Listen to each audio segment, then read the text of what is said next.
Hello everyone, welcome back to my channel. ଆଜି ଚାଲନ୍ତୁ green ମଟରର ଗୋଟେ ନୂଆ ବ୍ରେକଫାଷ୍ଟ ରେସିପି ବନେଇବା। ତ ଚାଲନ୍ତୁ ଗ୍ରୀନ୍ ମଟରକୁ ପ୍ରଥମେ ଆମେ ବଏଲ୍ କରିନେବା। ବଏଲ୍ କରିସାରିଲା ପରେ ତାକୁ ଆମେ ଭଲ ଭାବରେ ଏବେ ଗ୍ରାଇଣ୍ଡ କରିନେବା। ତା ସାଙ୍ଗରେ କିଛି ଆମେ ଅଦା, ଜିରା ଏବଂ ଧନିଆ ପତ୍ର ଓ ଲଙ୍କାକୁ ଭଲ ଭାବରେ ବାଟି ନେବା। ଏବେ ପରଟା ପାଇଁ ଚାଲନ୍ତୁ ଅଟା ପ୍ରିପେୟାର କରିନେବା। ଅଟାରେ ମୁଁ ଲୁଣ, ହଳଦୀ, ଲଙ୍କା ଗୁଣ୍ଡ, ଜିରା ଗୁଣ୍ଡ ଏଗୁଡ଼ା ସବୁ ଗୁଣ୍ଡ ମସଲା ମିଶେଇଛି। ତା ସହ ଆମେ ବାଟି ରଖିଥିବା ଗ୍ରୀନ୍ ମଟର ବା ମଟର ଛୁଇଁର ପେଷ୍ଟକୁ ମିଶେଇ ନେବା ଏବଂ ଅଟାକୁ ଭଲ ଭାବରେ ଚକଟି ନେବା। ଏବେ ଅଟା ଦଳା ମୋର ସରିଯାଇଛି।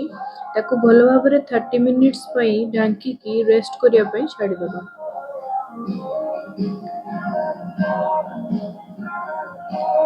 30 ମିନିଟ୍ସ ହେଇଗଲାଣି। ଚାଲନ୍ତୁ ଏବେ ଅଟାକୁ ଆମେ ଆଉ ଥରେ ଭଲ ଭାବରେ ଦଳି ନେବା ଏବଂ ସେଥିରୁ ଗୋଲା ବନେଇ ପରଟାକୁ ରେଡି କରିବା।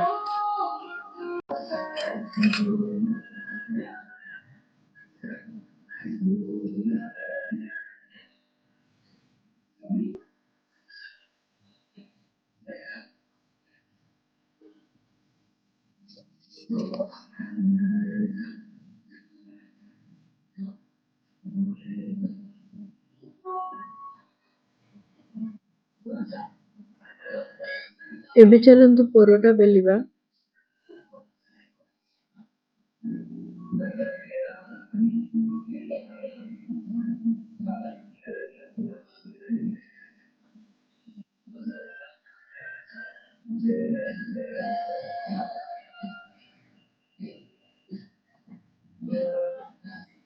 ଆପଣମାନେ କହିବେ କାହାର କାହାର ରୁଟି ବେଲିଲା ବେଳେ ଘୁରେନି।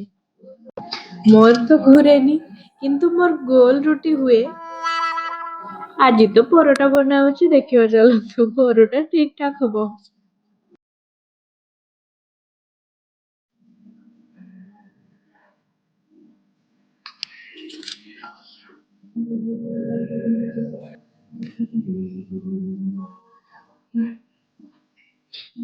ଏବେ ପରଟାକୁ ଚାଲନ୍ତୁ ସେକି ନବା ଭଲ ଭାବରେ।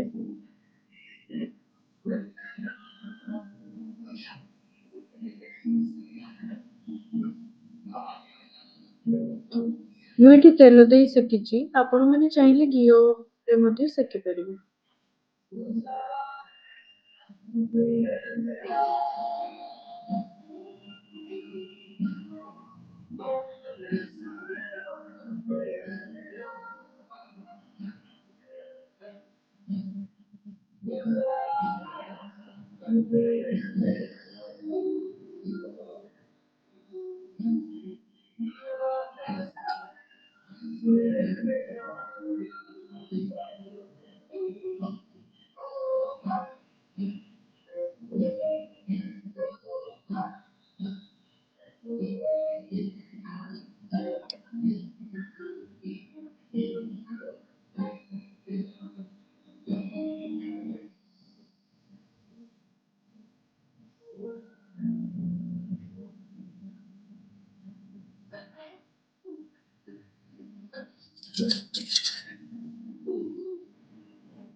ପରଟା ସହ କଣ ଖାଇବାକୁ ଆପଣମାନେ ପସନ୍ଦ କରନ୍ତି ମୋତେ ନିହାତି ଜଣେଇବେ।